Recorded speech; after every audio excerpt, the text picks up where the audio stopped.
Baik, Assalamualaikum warahmatullahi wabarakatuh. Kita lanjutkan untuk pembuatan laporan dari PT Jaya Tama. Oke, pada pertemuan kali ini saya akan bahas mengenai buku besar pembantu piutang, kemudian buku besar pembantu utang beserta daftar saldo utang dan piutang serta daftar persediaan barang dagang.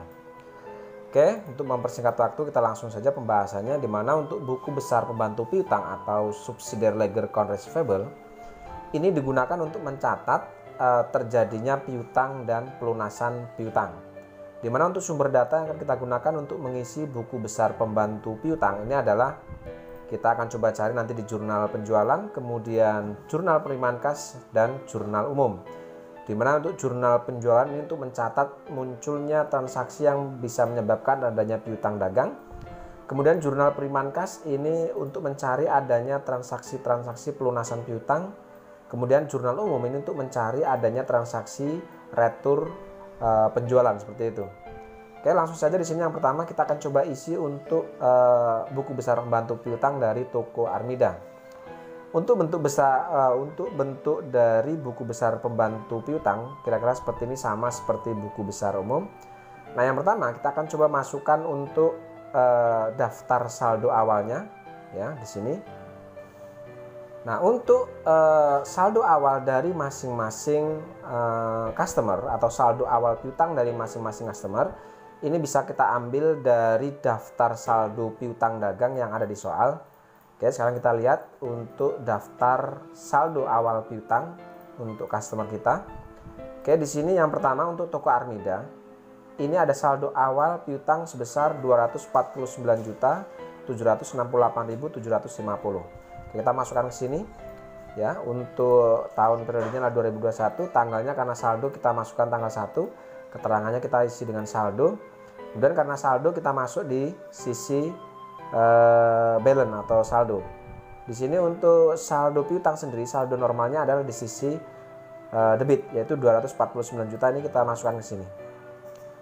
Oke, lalu kemudian untuk toko Lavender di sini untuk saldo awalnya adalah 228 juta 112.500 kita masukkan. Sini tanggalnya masih sama. Ini periode akuntansinya Desember 2021. Tanggalnya tanggal 1 ya, saldo. Lalu kemudian kita masuk saldo, kita letakkan di sisi debit karena saldo piutang. Oke, lalu kemudian untuk saldo piutang dari Marvelo, toko Marvelo 203 juta sekian. Kita masukkan ke sini. Ya, kita masukkan tanggalnya tanggal 1 ya. Kemudian periodenya jangan lupa masukkan Desember 2021. Di sini keterangannya saldo. Kita langsung masuk ke kolom balance, kita masukkan di sebelah debit. Oke, yang terakhir di sini ada toko Berlan 15.400.000. Oke, kita masukkan toko Berlannya periode Desember 2021 tanggal 1. Oke, saldo masuk debit 15.400.000. Oke, setelah masing-masing saldo awal kita masukkan, kita akan coba telusuri di jurnal penjualan, jurnal penerimaan kas, dan jurnal umum untuk mencari munculnya terjadinya piutang dan adanya pelunasan piutang serta retur di jurnal umum. Oke, kita mulai dari toko Armida. Sekarang kita lihat di toko Armida, kita lihat di jurnal penjualan apakah ada di sini untuk transaksi penjualan kredit kepada toko Armida. Kita lihat di sales jurnal. Oke, di sini ada tanggal 24 ya. Tanggal 24 terjadi penjualan kredit kepada toko Armida. Kemudian kita lihat di purchase journal apakah ada di cash receipt journal ya. Apakah ada pelunasan piutang dari toko Armida? Ternyata ada di tanggal 7 di sini ada pelunasan dari toko Armida. Kemudian dilihat di jurnal umum apakah ada retur penjualan atau retur penjualan ya dari toko Armida di sini. Ternyata tidak ada. Oke, berarti untuk toko Armida sendiri ini transaksi yang masuk di buku besar pembantu piutang atas nama toko Armida ini ada di sales journal tanggal 24 dan cash receipt journal tanggal 7. Berarti kita masukkan tanggal terkecil dulu, kita masukkan tanggal 7. Oke, di tanggal 7 di sini ada pelunasan piutang dari toko Armida. Itu sebesar, karena kita mencari daftar buku besar pembantu piutang, maka kita fokus ke akun core receivable. Oke, di sini ada pelunasan piutang sebesar 249 juta sekian. Oke, sekarang kita masukkan di buku besar pembantu piutang. Oke, tanggalnya tanggal 7. Sumber jurnalnya tadi ada cash receipt journal.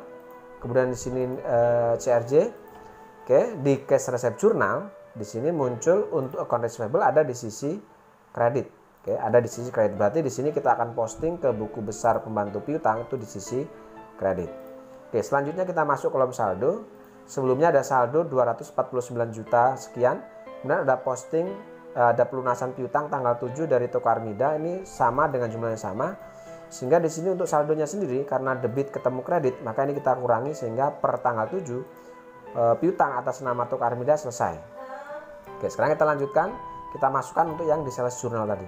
Oke, tanggal 24 ada penjualan kredit kepada toko Armida, di mana untuk penjualan kredit di sini account receivable ada di sisi debit. Oke, sekarang kita masukkan di sini. Tanggalnya adalah tanggal 24, sumber jurnalnya adalah sales journal. Lalu di sini SC. Ya, lalu tadi ada di sisi debit untuk account receivable, kita masukkan di sisi debit. Oke, sehingga di sini untuk saldonya sendiri atau kolom saldo otomatis untuk tanggal 24 ini akan menjadi saldo debit terakhir atau saldo piutang akhir atas nama toko Armida. Oke, ini kita turunkan sebagai saldo di sini. Oke, ya seperti ini kira-kira. Oke, toko Armida selesai. Sekarang kita masuk toko Lavender. Sekarang kita akan telusuri di jurnal penjualan, jurnal penerimaan kas, dan jurnal umum. Apakah ada transaksi yang berhubungan dengan toko Lavender? Oke, kita lihat di sini toko Lavender ya. Ya. Di sales jurnal ada transaksi atas nama toko Lavender penjualan kredit tanggal 6. Oke. Lalu kemudian kita cek di cash receipt journal. Apakah ada pelunasan piutang atas nama toko Lavender? Ternyata ada tanggal 13. Ya, ada tanggal 13 dan ada tanggal 28. Oke, lalu kemudian kita lihat di jurnal umum. Apakah ada retur di sini? Ternyata tanggal 8 di sini ada retur. Oke, sehingga transaksi yang masuk di buku besar pembantu piutang atas nama toko Lavender itu ada di sales journal tanggal 6 dan tanggal 24. Di cash receipt journal ada tanggal 13. Di sales journal tadi ada tanggal 6. Kemudian cash receipt journal ada tanggal 13 dan tanggal 28, dan jurnal umum ada tanggal 8. Oke, sekarang kita masukkan tanggal terkecil yaitu tanggal 6. Kita masukkan di buku besar pembantu piutang. Oke, tanggal 6 kita masukkan ke sini. Ya, di sini sumber jurnalnya adalah sales journal. Di sini SC. Oke, di sales journal account receivable atas nama toko Lavender itu muncul di sisi debit di sini. Ya, ada muncul di sisi debit. Maka di sini akan kita posting ke buku besar pembantu piutang toko Lavender di sisi debit. Oke, lalu kita masuk kolom saldo. Sebelumnya ada saldo debit 228 juta. Ada posting dari sales journal itu di sisi debit 289 juta sekian. Debit ketemu debit berarti kita jumlahkan, kita letakkan di sisi debit. Oke, itu tanggal 6. Kemudian setelah tanggal 6 kita akan masukkan yang tanggal 8. Ada retur sini. Oke, dari retur di sini account receivable ada di sisi kredit atas nama toko Lavender. Kita masukkan di sini tanggalnya tanggal 8. Oke, keterangannya di sini adalah General Journal. Di sini GJ. Oke, di General Journal untuk account receivable atas nama toko Lavender itu ada di sisi kredit. Oke, berarti di sini untuk buku besar pembantu piutang kita meletakkan di sisi kredit. Oke, kita masuk kolom saldo. Sebelumnya ada saldo debit 517 juta sekian. Kemudian ada posting dari General Journal 15.400. Debit ketemu kredit berarti kita kurangi 517 juta sekian dikurangi 15.400. Ketemu saldo sementara adalah 502 juta sekian. Oke, kita masukkan lalu ke tanggal atau di sini tanggal berapa Lavender? Tanggal 13. Oke, kita masukkan tanggal 13. Oke, tanggal 13 itu ada di cash receipt journal. Ada pelunasan dari toko Armida. Oke, di sini untuk cash receipt journal di atas nama toko Lavender tanggal 13 ini account receivable ada di sisi kredit. Oke, sekarang kita akan masukkan di buku besar pembantu piutang di sisi kredit. Ya, di sini. Oke, lalu kita masuk kolom saldo. Sebelumnya ada saldo 502 juta sekian. Kemudian ada posting dari cash receipt journal di sisi kredit. Oke, debit ketemu kredit berarti ini kita kurangi 502 juta sekian dikurangi dengan 228 juta sekian. Ketemulah saldo debit sebesar 274 juta sekian. Oke, setelah tanggal 13 kita masukkan yang tanggal 28 ini. Oke, tanggal 28. Oke, keterangannya adalah cash receipt journal. Di sini sama CRJ. Oke, tadi di cash receipt journal ada di sisi kredit ya. 274 juta sekian. Di sini kita lihat 274 juta berarti yang ini ya. 274 juta sekian. Oke, kita masukkan ke sini tadi. Oke, setelah itu kita masuk kolom saldo. Sebelumnya ada debit 274 juta. Di sini ada hasil posting dari cash receipt journal, jumlahnya sama.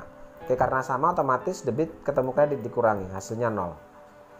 Oke, sehingga untuk toko lavender saldo akhir piutangnya itu hasilnya adalah 0, tidak ada saldo piutang. Oke, sekarang kita masuk ke toko Marvelo. Kita telusuri lagi dari mulai jurnal penjualan, jurnal penerimaan kas, dan jurnal umum. Oke, toko Marvelo. Oke, di sini ada tanggal 15 di jurnal penjualan. Kemudian ada transaksi atas nama toko Marvelo tanggal 14. Kemudian di jurnal umum kita lihat apakah ada toko Marvelo. Oke, tidak ada. Berarti di sini untuk toko Marvelo hanya muncul di sales jurnal dan di cash receipt journal. Sekarang kita masukkan dari yang di tanggal 15 dulu. Tanggal 14 berarti yang di cash receipt journal ini. Karena tanggal 14 ini lebih awal tanggalnya atau terjadi transaksinya. Oke, kita masukkan tanggal 14.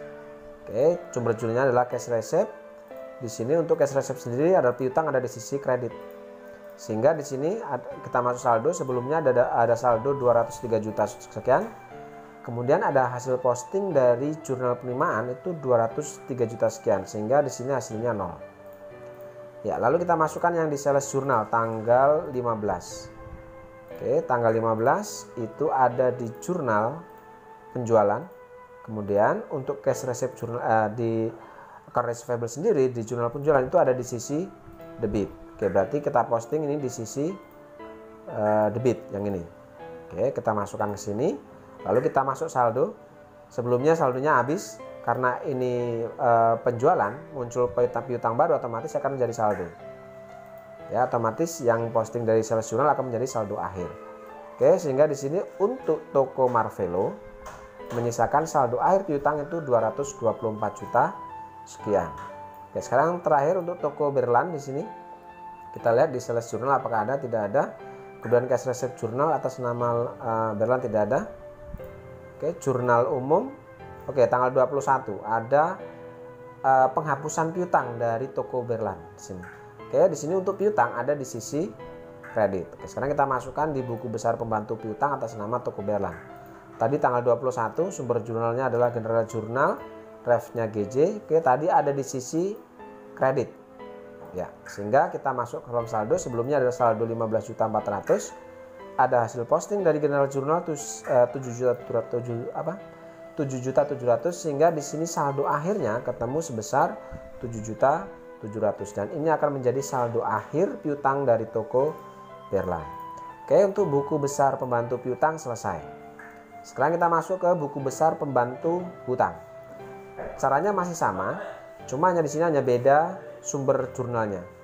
Kalau sumber jurnal untuk hutang dagang ini adalah jurnal pembelian, jurnal pengeluaran kas, dan jurnal umum. Jurnal pembelian ini jika ada terjadi hutang, jurnal pengeluaran kas ini jika ada transaksi pelunasan hutang, jurnal umum untuk mencari transaksi adanya retur pembelian. Oke, sekarang kita mulai dari toko Dirama dulu. Yang pertama kita masukkan dulu saldo awalnya. Dimana untuk saldo awal ini bisa kita ambil di soal, yaitu di daftar saldo hutang. Di sini hanya ada dua supplier, PT Dirama dan PT Andara. Oke, PT Dirama di sini ada saldo hutang 297 juta sekian. Saldo hutang ini kita akan masukkan sebagai saldo di sisi kredit karena normalnya saldo hutang itu ada di sisi kredit. Lalu untuk PT Andara di sini untuk saldonya sendiri. Ya, untuk saldonya ini pun sama di sisi kredit, yaitu jumlahnya adalah di sini untuk PT Andara ya itu 325 juta sekian. Kita masukkan sini.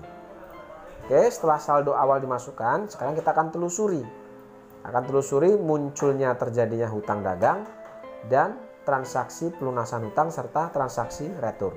Kita mulai dari jurnal pembelian dulu. Oke, kita masuk purchase jurnal sini. Kita cari dulu yang pertama, kita coba isi buku besar pembantu di utang atas nama PT Dirama. Kita masuk ke purchase jurnal. Oke, PT Dirama di sini ada transaksi pembelian secara kredit tanggal 20. Kemudian cash payment jurnal PT Dirama ada transaksi tanggal 17. Jurnal umum apakah ada transaksi retur? Oke, tanggal 22. Oke, berarti ada transaksi tanggal 22 di jurnal umum. Kemudian tanggal 17 di cash payment jurnal. Dan ada tanggal 20 di purchase jurnal. Sekarang kita masukkan dulu yang tanggal 17 berarti di cash payment jurnal ini. Atas nama PT Dirama. Oke, kita masuk ke buku besar pembantu utang atas nama PT Dirama. Kita masukkan tadi tanggal 17. Kemudian di sini sumber jurnalnya adalah cash payment jurnal. Di cash payment jurnal hutang dagang atau account payable ini di cash payment ya, di jurnal pengeluaran kas ini ada di sisi debit. Oke, berarti kita masukkan ini di sisi debit di buku besar pembantunya. Kita masukkan di sisi debit di sini berarti ya, kita masukkan. Lalu kita masuk saldo. Sebelumnya ada saldo kredit 297 juta sekian. Kemudian tanggal 17 ada posting ya dari cash payment jurnal, jumlahnya sama. Kredit ketemu debit dikurangi berarti hasilnya 0. Oke, lalu kita masukkan untuk yang tanggal 20. Oke, tanggal 20 kita masukkan di sini. Ya, tanggal 20 yaitu sumber jurnalnya adalah purchase jurnal, ya ini inisialnya diisi. Kemudian di purchase jurnal account payable itu muncul di sisi kredit. Untuk PT Dirama jumlahnya adalah 205 juta sekian. Kita masukkan di sini 205 juta sekian. Kemudian otomatis karena sebelumnya saldonya habis, otomatis ini akan menjadi saldo. Ya, seperti itu. Lalu kemudian kita masukkan yang di jurnal umum yang ada retur di sini atas nama PT Dirama. Kita masukkan. Tanggalnya adalah tanggal 20, sumber jurnalnya adalah general jurnal, di sini GJ.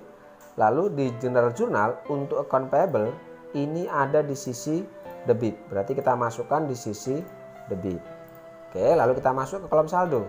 Sebelumnya ada saldo kredit 205 juta sekian, kemudian ada hasil posting dari jurnal umum 22 juta sekian, sehingga kredit ketemu debit kita kurangi, saldonya kita letakkan di sisi kredit, sehingga ini akan menjadi saldo akhir hutang dagang kepada PT Dirama. Oke, PT Dirama selesai. Sekarang kita masuk ke PT Andara. Kita telusuri di purchase jurnal PT Andara di sini terjadi tanggal 9 ya. Tanggal 9 dan tanggal 26. Lalu di cash payment jurnal untuk transaksi yang berhubungan PT Andara ini ada tanggal 4. Kemudian tanggal 31. Di jurnal umum apakah ada? Di sini kita lihat atas nama PT Andara ternyata tidak ada. Oke, berarti sumber jurnalnya di sini hanya ada di jurnal pembelian dan jurnal pengeluaran kas. Sekarang kita masukkan dulu yang di jurnal pengeluaran kas karena tanggalnya paling kecil di sini. Kita masukkan tanggal 4 ya. Kemudian sumber jurnalnya adalah cash payment jurnal. Di sini CPJ.